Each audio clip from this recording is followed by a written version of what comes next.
This episode of our podcast is brought to you by Dulaban Insurance. If you live in Ontario, Canada, and are looking for the best price and coverage for your Tesla, give Dulaban a call at 1-855-385-4226 or visit their website at dulabaninsurance.com/Tesla. Hey everyone, welcome again to another edition of the Tesla Owners Online Podcast. I'm your host, Trevor Page, and look, I'm with Ian. I'm in his lair. Uncle Trevor in the house. In the house. We've been having some fun. We had some dinner and stuff. The ladies are upstairs still having a good time. Joining us again from Florida is Mr. Eric Camacho. How you doing, Eric? Hello, gentlemen. Wow. It was a little touch and go there for a while because we had a massive storm come through and the power kept cutting in and out. We almost didn't have dinner. Almost had to cancel the podcast, but the stove shot off like 4 times.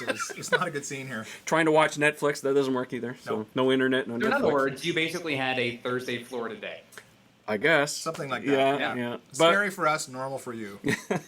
So the show will continue on. So we're happy to be here. Lots of news to talk about. Let's get into it. Looks like Elon has confirmed, kind of, sort of, that the Model S and X will not have a refresh. And of course, this has been going on for some time now about a possible refresh. I mean, a lot of indications have been going around. We've talked about it on the show before. Mm-hmm. Of course, he took to Twitter and responded to someone who had asked whether a Model S or an X refresh was going to happen. He simply answered no. Now, the thing is, you have to understand, though, too, is that Tesla, I mean, and Elon has mentioned this many times in the past, and so does Tesla, that they do continuous updates to the cars. They don't do a traditional model year like everybody else. They don't do these massive refreshes. It's just continuous updates. So I think if you parse it in the right way, it doesn't preclude that they won't do updates. It's just how big are the updates. The other thing, too, is that Elon's not going to go on Twitter and say, yeah, we're going to do a refresh. You just don't do that, right? Because you're going to kill your sales, and you don't want that. So obviously the prudent thing for him to say is no, but the caveat is that we're still going to make changes to the car. So the biggest thing that's been floating around, of course, is the interior refresh. I mean, you got both sides of the camp, right? You got a lot of people that say, well, the Model S is a little long in the tooth. It needs an update to keep it fresh. From a design standpoint, they keep it simple so that it ages a little bit more gracefully. I get that. But then again, you got the Model 3, which is going in a different direction, of course. The semi-truck has a new interior. Mm-hmm. Model Y has that new interior. So, I mean, called a Roadster, I think, has that same interior. Well, the Roadster is its own animal altogether, right? It still has what looks like an HVAC system in there, but it has, the vertical screen as opposed to horizontal. But anyways, I don't know what to make of this. What do you guys think? I mean, is this a classic deflection on Tesla's part as far as, we don't want to answer that question quite yet, or is it a definitive no? I mean, I don't believe that they're never going to ever touch the interior again, but... Yeah, I'm sort of two minds about this myself. So the first thing is we've seen a lot of decisions made by Elon and the team at Tesla that will come out and say, listen, we're going to change our business strategy. We're going to do this. A very recent example is the conversation about closing a lot of the stores down and reallocating a lot of that personnel, or in some cases just letting some folks go because they were trying to cut back on some of their expenses. Of course, then there was toilet paper gate and all this crazy other stuff that happened. In very short order, that sort of changed where they sort of put the brakes on it and said, okay, we're actually not going to do that. A lot of these stores are going to remain open. And of course, that remains true today. It is, to your credit, Trevor, I think there's a lot of good reason to argue that if you were to announce that, yes, we're changing the design of the car in some form or fashion, even if it is being truthful with the stockholders and everybody else, part of it is this the umbrella of the SEC watchdog, sort of making sure that there isn't something tweeted that then, of course, sounds the alarms, and all of a sudden things start happening in the marketplace. The other part is to your point, which is, are they going to risk hurting their upcoming market, specifically now that we're in Q3, if there are people who are sort of waiting on a potential refresh of a car? Now, that also could benefit the used sale market. It could benefit those who are looking to trade in their cars. So, of course, that's a market there that's sort of rife with opportunity as well. But I still think that the right play here is to be honest. If they are, in fact, and again, this is pure speculation. We do not know anything. We're not, sort of circumventing this. We're not hiding something from the audience. We really do not know. But we're just spitballing ideas and theories here. So the theory can say that if he says yes, it sets off a firestorm of questions. If they are being honest and saying no, it may not be the design refresh that's expected to be massive that Fred and other outlets have alerted to, saying this is what's expected. Again, we've seen a lot of early design renderings that have come out that end up not being the final production models. Even some of the prototype Model 3s we saw in the showcase back in 2016 ended up not being as part of the final design of the car. Little tweaks happen here and there. So I would sort of caution to the wind and say it's probably not going to be a significant, massive refresh, a la Model Y, a la Model 3, but there may be some minute changes, enough so that at least makes the cars feel new without being a substantially huge difference from one model year to the next. Very well put, Eric. I think that's probably the best way to put it. I'm still of the mind that they can still do a minor tweak of the interior. Just do the HVAC thing, do a 17-inch horizontal screen, leave everything else like you're not going to change the seats, leave the doors alone. There's nothing wrong with the rest of the design of the car. But if you just do that, you don't call that a necessarily big refresh. It's a small little tweak and stuff. You have to put it in context too. They just did an update to the S and X recently, with the Raven update, so to speak. With the PMAG motor in the front, they updated the suspension. That was a pretty big update. So if they tweak a little bit of the interior, that's just a minor little tweak and stuff. So I don't think that would fall under the umbrella of a massive refresh. I think when people and the battery packs could also be updated too. That also might be something that's minor. So I want to talk about not changing the body. But, and I want to talk about the battery thing, because that is something else that's been floating around. Of course, is they just updated the Model S. Now it gets 370 miles. I think if they're going to do a new battery pack, and of course the scuttlebutt going around is that they may do a 2170 cell. I don't think the cell matters at the end of the day, but if they do increase the battery capacity, let's call it 400 miles. I mean, at the shareholder meeting, Elon said it won't be too long before we see 400 miles on the car. I mean, it's only a 30-mile difference. It's not that much to do. But my personal opinion is that if they do that, that would be largely for potentially maybe even a slight update again to the performance Model 3. Right? Because if you get a performance Model 3, let's say they actually do what was been suggested and they go to a dual motor setup in the back. Keep the single motor in the front, do the dual motor thing in the back, much like they did with the Roadster. Why not throw a little bit better battery pack in there so you get, a little bit of buffer for the range and more current, and then call it a day. I'm not suggesting that all of these changes happen simultaneously. I think that's the biggest thing that people are worried about, is that they're going to do a refresh and everything changes in the car. I don't think so. I think it's, if anything, if we watch Tesla long enough, you know that they have very planned updates as they go. It's like, oh, are they going to do a refresh? And then when they do some kind, refresh, when they do technology change in the car in production, they tend to be relatively minor, and they seem to be fairly well paced out and planned. I mean, Tesla's very good at demand lever pulling, right? So who knows? But if you take Elon at face value, if you're looking at a Model S or an X, take them at face value. It's perfectly safe to go and buy one. I know for me, if I was in a position of getting maybe a refreshed Model X or whatever, I would certainly take a Raven car right now. I would actually get a bigger battery pack, but that's just me. Any thoughts? And mind you, we're going to get to some story later on about what Motor Trend announced earlier in the day. But the big news really is that you have a lot of legacy owners, and I'm using the term legacy in the most respectful way possible, that would tell you they love their cars. I mean, Trevor, you obviously got an older Model X. We're, of course, beholden to the Model 3s right now.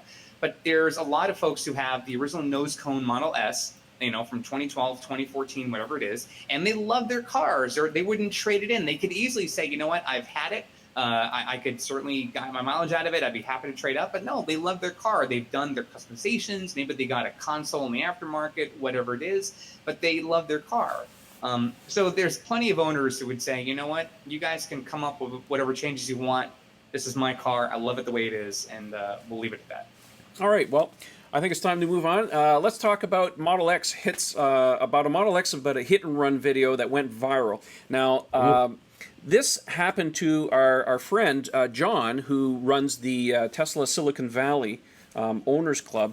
He literally just got his brand new Model X. He calls it Fraud, or FWAD. FWAD, yes. 2.0. Yeah. John, if you're watching, great car, love it. Anyway, so he just literally got it about, I think it was 2 weeks ago, and he was out on the road. and he had his Tesla Dashcam running and captured this video of a sideswipe on a pickup truck. And this video went viral because he was asking for help through several different news outlets and the internet. And, well, anyways, to make a long story short, the perpetrator was caught, has been charged. But I think it just shows that more and more of these Tesla cam videos and dash cam videos, Sentry Mode and stuff, are actually getting out there, and it's actually helping law enforcement to actually catch these culprits and stuff. So I'll put it in post here, and I'll put a link again in the video and the podcast description. Everything we talk about, it's always linked and stuff, so you can check it out for yourself. But I don't know. Did they mention whether he was drunk or not? There's no mention of that in any of the. I read most of the follow-up news stories, and there's nothing that alleges that. At first, I think that was everyone's first initial reaction. Is like, my God, this person must have been drunk. They couldn't certainly have done that on purpose. But the more you watch it, the more, to me, and I think a lot of the commenters, that I saw on social media saying, they're like, this looks pretty intentional. There's the rebound of the F-150 as it bounces off the X and almost loses control. It sort of sways as it goes back down the road. So you could take it either way, but I mean, it just seemed astonishing to me that even somebody who was pretty inebriated would be so miscalculated that they try to merge back into the lane right into the side of the X. Like, I just don't see it. To me, I give it a 70-80% chance just on what I saw as it being malicious. Distracted driving, too, is also a possibility. I mean, literally last weekend, my wife and I went to one of our swimming holes that we like to go to, and I was following a truck in front of me, and this guy in a minivan was coming in the opposite direction, and I watched him. He was drifting, came almost right into the lane, and the truck in front of me swerved, and I pulled off to the shoulder. And, of course, with a comment, my wife was working. She just said, what was that all about? And I said, well, it looks like he was distracted driving. He's on his cell phone. So anyways, life's too important, folks. Put your cell phones down. You don't need to be texting. So, anyways. And it's not even just that. I mean, I've seen a lot of folks who were just distracted from passengers in their car.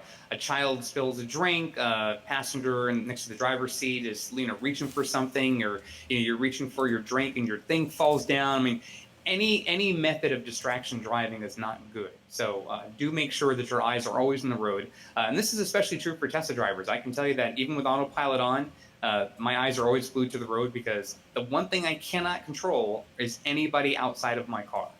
So as your video proved, Trevor, that minivan, if you were so much as 25 feet forward from where you were, you probably had a more reaction from the vehicle at that point. But yeah, I mean, especially on a two-lane road like that, where there's really just traffic coming at you, and you really have no other way to get around it. But that's what's key to this is, like, I would buy into the distracted driving thing if it was a 4-lane highway where you had 2 lanes parallel, and the guy or girl, whoever, was just kind of looking at their phone and wandered over. I totally see that. No, this person is pulling out to pass. You're never more alert than when you're pulling out to pass in the oncoming lane, expecting traffic coming at you. You can't tell me that you're distracted at that point by your phone. You've got to be completely conscious of what you're doing. So that's why, really, to me, it looks like this is an intentional act. Yeah. In a subsequent tweet, though, I should mention, and I'll put it up here, that John from the Tesla Owner Silicon Valley account took to Twitter and asked Elon if there was a possibility of getting higher quality videos down onto the USB stick. It would be super helpful in trying to identify license plates, because, I mean, I have and I tweeted back to John and I suggested, maybe you want to look at the Blackview. I have the Blackview 900S in my Model X, which is a 4K model, and it has a much wider field of view than the Tesla Cam one does. I think part of it right now is that there's a possibility. I mean, Elon did tweet back to him and says he would check on it, so not a definitive statement whether they will or not. It is a feed out of the autopilot computer. How much they can actually improve on it, I don't know. The autopilot computer cameras, the feed that goes into it is largely, from my understanding, and now of course this is just my opinion here, just from looking at videos, is that it's heavily skewed and the colors are heavily skewed for it to do image analysis on the ground, not as a dash cam. So it's kind of a jury rig type situation stuff. So anyways, I'm just going to go back and say, if you really want a quality dash cam, you got to look at something third party. I mean, if you want to look at the tweet that I did when the guy came into the lane, that was straight off my Blackview, and it has Elon even tweeted Ben Sillen's video from Teslanomics, where at the video he shows you the beginning of an accident that was recorded on a dash cam, and it happened also the the same camera you're referring to that's in your car. So I'm sure if you guys follow the show enough, we've heard this camera mentioned before. I guarantee you, I'm going to say this before Trevor does, check the description notes on YouTube. You'll actually see links to this also in your podcast description for where you can get the product. Yeah. Actually, we're going to jump forward here. I want to talk about another tweet that Elon put out before we get into the other stuff, and it's kind of related to this because it's kind of in the same vein that hopped in here. Kelly Vaughn on Twitter had asked, "Hey Elon, can you add a I'm feeling lucky option and take the driver to a fun surprise adventure?" Elon replied and said, "Would be cool if the car took you to a random fun place traveled by other Tesla owners in the area." Well, very shortly after that, he tweeted back and said, "Done." So now there's going to be two buttons. There's going to be an I'm feeling lucky button, which is going to be a random destination, I'm sure, and the other one is a what was the emoji? It was like something about food, so a random food place. So look for that in a subsequent software update. It shouldn't be too much further, I think. He said it was going to be relatively soon. Let me just see if I can pull it up here.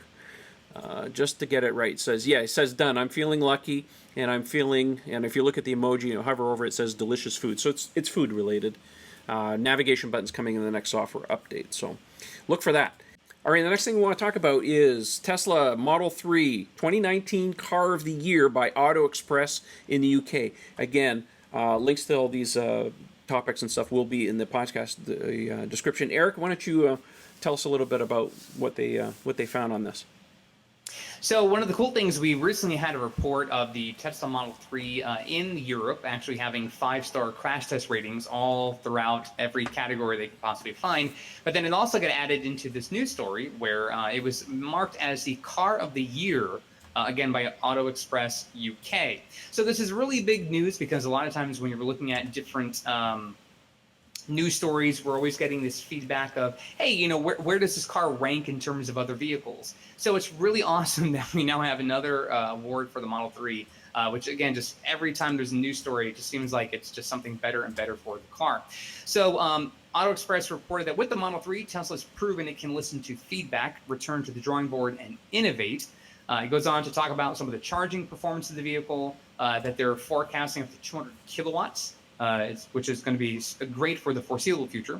So it's really kind of a simple review here. They list other rewards that were given out for other vehicles. But for the Model 3 to have won the overall Car of the Year category is nonetheless impressive. And they tested the performance car as well. So they even noted that the performance model's 20-inch wheels, the ride is acceptable, controlled, and taut. While the steering doesn't have any feel, the car's dynamics and ability will genuinely surprise you. So that's something we've mentioned before. I know Ian loves to test out that car as much as he can. So it's no surprise. If you ask any one of us, of course, we're going to say it's the best car ever made. But it's good to see that other editorial boards are sort of seeing the same thing. Yeah.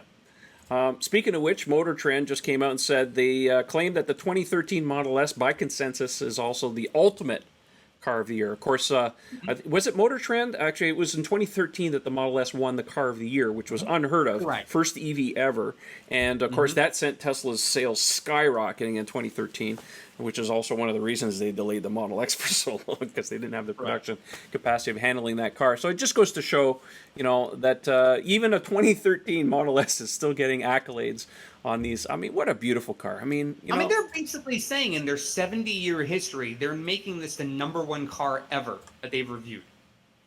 So, yeah, that's pretty amazing. What more do you need to know? That's pretty amazing because, yeah, basically what they did was it was sort of a compendium of all of the cars that they've rated as Car of the Year since 1949. So they came up with, I think it was 10 finalists, and there's some pretty cool cars on there. You know, like one of them was, I think it was 1972 Citroën SM. I mean, that was a mind-blowing car back in its day with its pneumatic suspension and all the other stuff. I mean, it was way ahead of the curve. Dodge Caravan made the list. Yeah. Toyota Prius made the list.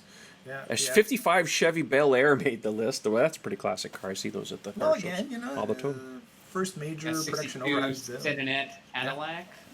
You had a Pontiac GTO, 1968. 68, good year. Yeah. My You dad the had a 86 68 Mazda fastback RX-7. Mustang. My dad had. Yeah. I mean, also to its credit, the 2004 Toyota Prius made that final cut. So good for them. Last time the Prius ever made the list. Ironically, though, was a 96 Dodge Caravan also made the list? Like, Well, I don't know about 96, but the Caravan in general was a great game-changing vehicle when it came out. Well, in when it was 84. launched, yeah, in '84, that would have made Yeah. the one to me because that was exactly it. Like no one had seen anything like. There was no segment for a vehicle like that, and certainly not in North America. Why they picked the '96, I thought was very peculiar.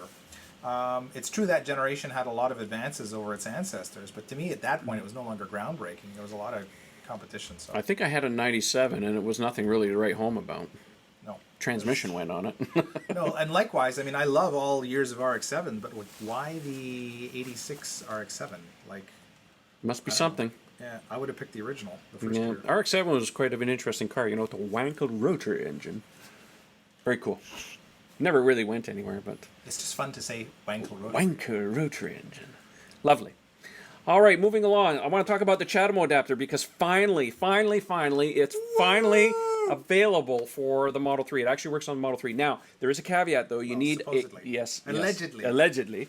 Now, for those of you who've been following, of course, right now, up until now, the only charging systems you could use in North America on the Model 3 has been the Supercharger network. Now, in Europe, of course, because they put a CCS adapter in there, it's a different animal We're talking altogether. about DC high-speed charging. Yes, exactly. So in Europe, it's a different animal because it comes with a CCS port, so it's already supported over there.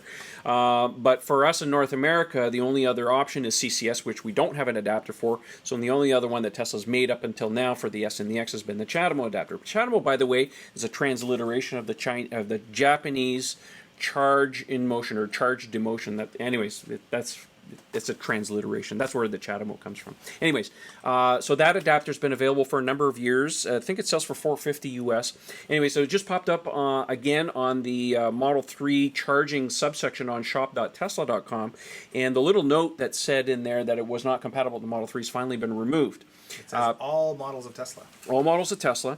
However, we since found out that there is a software update. So there's another firmware update that needs to come out for the cars. It's 2019 24.1 or .2. I don't exactly the numbers. Yeah. So that is supposed to be rolling out sometime in the near future. Now, the big update that went out yesterday was 4.1. That's the one. Okay, so anyway, people were thinking that's what it was. dice. So, yeah, no dice yet. So anyways, we've checked with a few other people. James Locke is a friend of mine who also checked with a service technician. You checked with a service technician. So we're keeping our fingers crossed. There's an opportunity we might be able to get it, and if we do, Ian and I will go and test it because I happen to have my CHAdeMO adapter with me. Because CHAdeMO is pretty popular here in Quebec, so we'll have an opportunity to go and test it out. We got like 400 CHAdeMO locations at last It's count. big. Like It's that, big, yeah. And the thing is most of those cabinets are dual, right? So you have Yeah. CHAdeMO and CCS, so you have Correct. kind of both, right? You can only use one at a time, Yeah. but at least you have both connectors on there. I think personally, this is my personal opinion here. From a cost perspective, I think it makes more sense to Tesla to offer us in North America a CCS adapter for all of the cars, much like they make the CCS adapter for the S and the X in Europe, because CCS is the new standard. I mean, CHAdeMO is a Japanese thing. It's Nissan and a couple others that still use it. But CCS is absolutely taking over. So I think it makes more sense for them to actually support CCS. The adapter would be cheaper, only a couple $100 maybe. But it's priorities, right? This is why it's taken so long. I also found out that one of the reasons it took so long is that they had to validate it against a number of different charging systems and stuff. So if they were to do the same thing with CCS, it wouldn't surprise me that there would be some delays or some other testing involved with that. So anyways, if you want it, go ahead and order it, but just be aware that there's a software update you need to make it work. And as soon as I get my hands on it, I'll report back. I'll do a video on it, and you guys can see what it's all about. But again, personal opinion, I think CCS, you would be better off anyways, just from a cost perspective. Yep. Because the thing is, in North America, you have to remember, CHAdeMO, the Tesla adapter, is limited to 50 kilowatt. Yeah.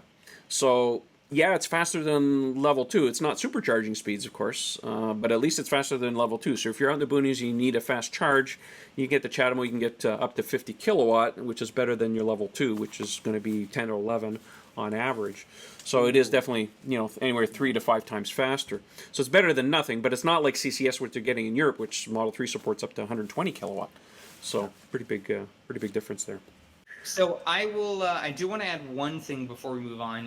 Sure. For those of you who are friends of the show that live in the Gulf Coast here in the U.S., so you're basically neighbors of mine next to Florida, My thoughts are with you for those of you that are about to get Tropical Storm Barry this coming weekend. The major thing to pay attention to is while it is, at the time we're taping the show, winds are about 45 miles per hour. So it's not a major storm. The threat is obviously with water. So there's already a lot of flooding in the southeast, specifically in Louisiana and Mississippi. So if you're in the area, our thoughts are with you. Please stay safe. Follow the warnings for your local authorities. If you are asked to evacuate, please do so. Nothing is more important in your life. Not any amount of property is as important as you. So again, just making sure that if you guys do follow the show, we hope that this maybe provides a little bit of hope and smiling for you guys down there. But again, if you are in the Gulf Coast region, just please monitor the weather, listen to your local authorities, and be safe. Stay safe. FineLab has a line of protective coatings that were engineered to protect your Tesla's paint, leather, carpet, plastic, and wheels, effectively blocking all those UV rays and environmental factors before they ever get to ruin your brand new baby. FineLab offers a complete line of car care products and ceramic coatings for both the do-it-yourselfer and professional detailers. Did we mention we also have the world's first self-healing coating? Check us out at finelab.com, that's spelled F-E-Y-N-L-A-B, to see the science behind the self-healing. Check out our product catalog and click Contact Us for a free quote from a certified installer in your area. FineLab and Tesla. We were meant for each other. All right, it's that time in the show where we get to answer your viewer questions. Today, because I was traveling on the road, I didn't get a chance to really put out a proper tweet, but we used last week's forum where you could submit your questions. So if you ever want to submit questions for this show, you have to do it on Twitter. So just watch for the day of the show or sometimes the night before I put out a tweet with a Google form where you can fill in and send us the viewer and listener questions. All right, so the first one comes from La Petite Guerrière. This is directed to you, Ian. Yes. So she's asking about valet mode. When activated, you walk away with your phone, so the attendant will need a key card, right?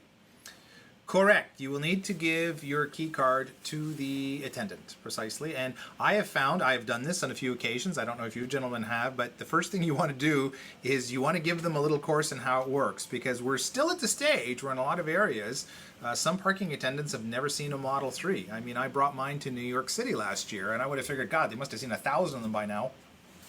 Nope. Not the case. They still needed to be shown exactly what to do with the key. So that's something you want to do. Just briefly show them how this works, how to get the car in gear. Just give them like a quick 10-second rundown, assuming they've never seen one. If the valet is comfortable with the car, so much the better. But yeah. You ever want to hear about the story about Ken and I? The first time we had a chance, this was in September 2017, we got our hands on one of the very first Model 3s, and the owner took us out to a restaurant, and we had to do the valet thing, so we gave him the key, gave him a little tutorial. His eyes was like he'd never seen this car before. So anyways, make a long story short, after dinner, we got back in the car and started to do some filming, and we were like, why is the car so slow? Like, what happened to it? Well, I looked at the screen, and we left it on valet mode, so we had a little chuckle over that. So we forgot to take it out of valet mode. So don't forget, if you get your Model 3 and use valet mode, you have to disable it with the pin. Otherwise, you're not going to get the fun factor. So anyways. Which you can do from your app. That's right, exactly. All right, so next question comes from Jesse. Says, now that Tesla offers a tow hitch for Model 3, does installing an aftermarket hitch void the warranty? Now, we had a little bit of a discussion about this before the show. So the bottom line is, Ian? Yeah, the general, certainly in the US of A, and to some degree in Canada, the onus is on the manufacturer to prove that whatever service you've had done or whatever part you've installed in the vehicle is the cause of a problem. So if you went to a Tesla store and they claim that there was some issue with the fact that you had installed a tow hitch and that was causing the problem that you were in for service, then you would have to say to them, really? Okay, well, it's up to you guys then to tell me what the problem is. So the consumer, in this case, the vehicle owner, has a lot of rights in terms of being able to do service, install parts, accessorize their vehicle, and it does fall on the manufacturer to prove that whatever you've done to the car is the cause of the problem. Now, if it's something really obvious, you go and drill holes in the car all over the place and it's causing corrosion, yes, it's an open and shut case. They're going to be able to go to small claims court with you, whatever, and say, look, you drilled a hole in the car, the hole is rusting, it's pretty obvious the cause is the hole, right? But in the case of something like a trailer hitch, if it's correctly installed and everything is done, to the T, to the letter, then there shouldn't really be an issue with it. Should mention the one tow hitch that I'm aware of, until Tesla offers something aftermarket, is the Eco Hitch. It's made by a company called Torque Lift Central. You can buy it in a variety of different places. It is a no drill installation. So basically you take the back fascia off, the bumper comes off, and it gets sandwiched. It's a plate, and it goes onto the 4 bolts where the large bumper in the back of the car is installed. So it's largely, you can do it yourself, you can get professional installation on it, but there's no drilling involved, there's no alteration of the car other than cutting a small access hole in the bottom black diffuser for the hitch receiver to go in. Other than that, I mean, you can't, if you drill a hole in your body panel, it's not a warranty thing, right? So anyways, wait, what's this? We seem to have hold on, we got an interruption. What's This is turning into, hello, this is Beverly, my wife. Hello, say hi to the viewers, Bev. Oh no, she's just delivering chocolates today. Chocolate. Chocolate. More baking. I see chocolate. I want to see you do it with the raspberry, though. 'Cause Okay, I know you all don't right. love raspberries. Okay, are we going in? Only All a right. mouthful. Okay. It's just a, it's This, by the way, it's is fantastic audio. If you are listening to the show on the podcast, you are missing out. Please go to YouTube and watch us later on, because as we sit here and eat brownies. Brownies with Nutella. Nutella, double chocolate frosted brownies, 1 bite special. 1 bite specials. Courtesy of my wife Beverly. Thank you, dear. it's wafer thin. So we're gonna call this the brownie episode now. The brownie episode. The Yes, exactly. brownie. The brown. Cheers, everyone. Cheers, that everyone. is such a bad idea. That is such a bad idea. Oh my God, let's go.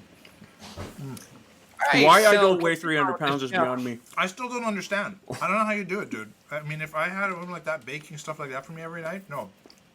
I I have a definitely new look like treadmill Mr. behind Creosote. me. If you're just listening to the podcast, I have a new treadmill now. I'm actually training for a marathon at Disney in January, so I'm running a lot more now. I can't even eat half the crap these guys eat all the time. So I Sorry. look younger. People ask me, people ask me. I had a lady the other day said, "So, if I may, you look pretty young. How old are you?" And I said, "I'm 41. I'll be 42 in the fall." And she's like, "How is that humanly possible?" you have Sorry, I you almost have a spit my water great out. head of hair. You have a young face. What is it? I said, well, look. I said, I've got rosacea on my skin. I've got celiac disease. I've got a plethora of medical concerns. But you know what, though? If the one thing I got going good for me is I look younger than most people my age, I will take it. As Fernando used to say, darlings, it is much more important to look good than to feel good. And you know what? Hey, You look marvelous. There's the show. There's the show title right there. You look marvelous. oh my God, better than All right. brownies. But so continuing on, we had our friend Turan ask, even with Elon's tweet about no refresh coming on S and X, but normal incremental changes only, would you expect a dash, HVAC, and horizontal screen to be such a change that could be accomplished and within the framework of his comment? Well, again, So that's going sort of back, a harken back to what we talked about. Yeah. exactly. And you know what? I think if you just do the HVAC thing and the screen, that could be considered a minor update. I mean, if you don't touch the seats, you don't touch anything else in the car. Look at in the Model X, as long as you don't touch the seats and you don't touch anything else inside the car, I mean, it's not that big of a change in all honesty, in my personal opinion. I mean, most of the big changes have all been under the hood, of course, with the Raven update. So, is that enough for me to upgrade? Probably not. I mean, if they're willing, because you've asked us before on Twitter as far as when you can get the computer update for your car. Oh, yeah. But I'm saying, but if that alone was something that they could do, then for you, you're like, hey, I'm set for a long time. I'm good for a while. I have to weigh it out. Like, I have to look at the situation and say, okay, the Raven update is fantastic. If I was in the market, I would certainly get that. If there's no changes to the interior HVAC system and stuff, which I still believe is going to happen, it's just a matter of time. But if they change, I mean, obviously, if you're buying a new computer, new car, you get the new MCU. Elon had made he made illusions last year that there would be possibly an MCU upgrade. Right now, I'm kind of giving up on that. It's not happening. Is it worth me spending all the money to to sell my car to upgrade just to get the new MCU? No, because I don't play the games, and that's the only thing that would really interest me. Yeah, the map's a little bit faster, but everything else is just kind of gravy. So it's not worth it for me at this point. I know for me, if I was spending the money, the next time around, I would get the bigger battery. At the time, it was $20,000 more. It was not $20,000 I had lying around just to get a little bit bigger battery. But buying potentially a Performance Model X and getting the free Ludicrous, which is still in play as far as I know. I don't know. Maybe. I don't know. We'll see. Not in position right now. We got a Roadster to contend with in the next couple of years, so I got to save it for that still. Anyways, moving on. And retirement at some point, too. Well, yeah, that's the other thing, too. Can't be spending a lot of money if I'm going to be retiring, so yeah. I mean, by all accounts, though, you'll be well fed in retirement, so there's no problems there. Well, at least for the sweet won't starve. No, I will not starve. That's for sure. You know. That's right. Yeah, if it was up to my wife, she'd open a bakery in retirement. But that's a story for another day. What are we down here? Last question of the evening? No, two more. From our friend Steve. Steve asks, it seems that FSD gets its speed limit from a database because it misses several speed reductions around my house. Is this your experience? It's all over the map. Yeah, I've seen the same thing. Yeah, well, we happen to know that the speed is not read by the cameras. Now, my Lincoln before... Not yet. Not yet, Can. because it can be trained to do this, but it's not it's not in the books yet. So I believe that the speed largely comes from the Google Maps that are in the car. But other than that, you know, it's just a matter of training the system. I think... Ultimately, it has to be part of FSD to be able to read the street signs, to be able to determine much more. I mean, it's not enough to see just street lights. You have to see construction zones. You have to see pylons. You have to. Everything I mean, a regular driver would. Yeah, exactly. It's not optional. It has to be able to interpret all these things. Exactly. So that's a matter of that. I will suggest this, and I don't know whether it works or not, but if you do find a discrepancy in the speed, press the voice button, say bug report, and just say the speed is incorrect in this particular location. It should be this. Hopefully, Tesla will get that, and maybe they can implement that and make some fixes into their Google Maps database if they have that ability. I don't even know at this point. So that's the best we can do. It is very impressive, though, the number of times I've been driving my car, whether I'm using autopilot or not, and I'm driving through, and the speed limit might go from 45 posted to 55. And within a fraction of a couple of seconds after I pass a sign, it's changed on my screen. So it does make people believe geotagging going cars on. actually seeing it. Yeah. So there is a lot of good data there. But yeah, you're right. There have been times even I've done a bug report because the speed limit might reduce from 45 to 40. The car is not acknowledging the change. And again, the car gets its data from a number of different sources, but a lot of it is drivers telling the Tesla team, hey, this actually is not correct. Make sure you guys change that. I think my biggest bugaboo right now, because I did a road trip to come down to Ian's today in this area, and I'm still getting the odd occasion of phantom braking. I had a couple of instances of it today on autopilot, and I used the bug report feature. I was pretty mad at the time. I said some choice words, so I apologize, Tesla. I had one this week. I almost never get them, and it's weird. It's like I get more of them the older the car gets. Like the first 6 months I had the car, it was like a non-existent event for me. And now I'm getting like 1 or 2 a month. Yeah. Well, the unique thing is with all the we've seen now a number of different software updates and very short time frames, and it could very well be that the software bugs that they're fixing for something else could be having some code that's creeping in here, and all of a sudden now it's leading to some problems. So if the team is just getting the report, they'll look into it. But I mean, I'm sort of with you. I've had some really odd behavior from time to time with my car.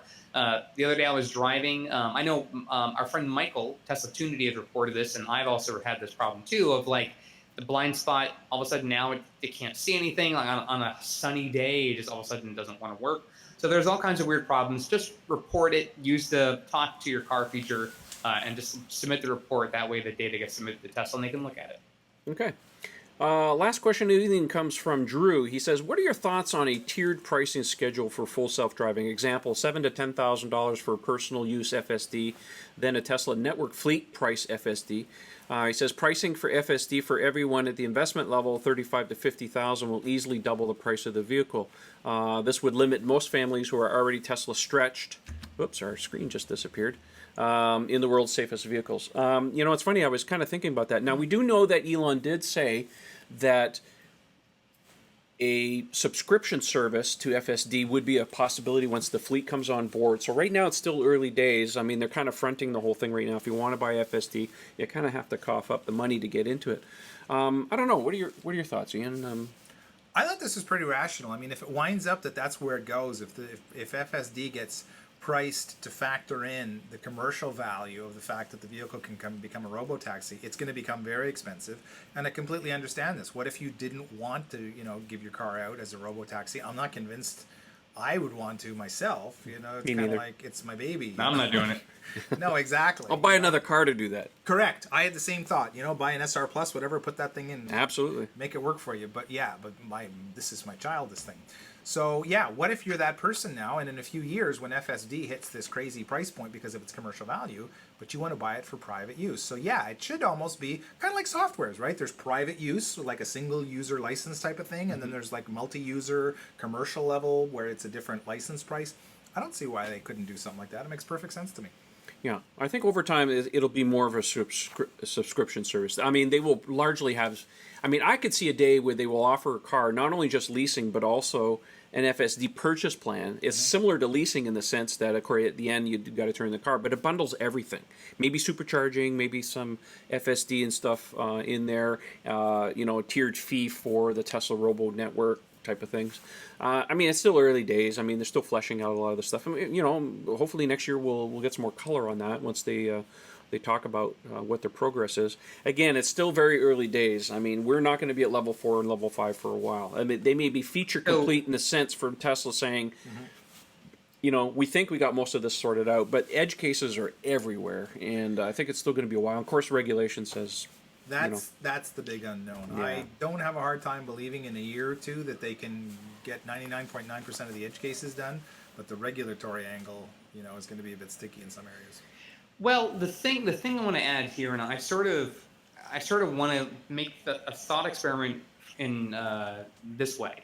So Paris earlier this week had announced that they now have a law that they're going to be moving forward with, where you don't have cars in the city during the week. They only can be driven on weekends because they're trying to get their carbon emissions down.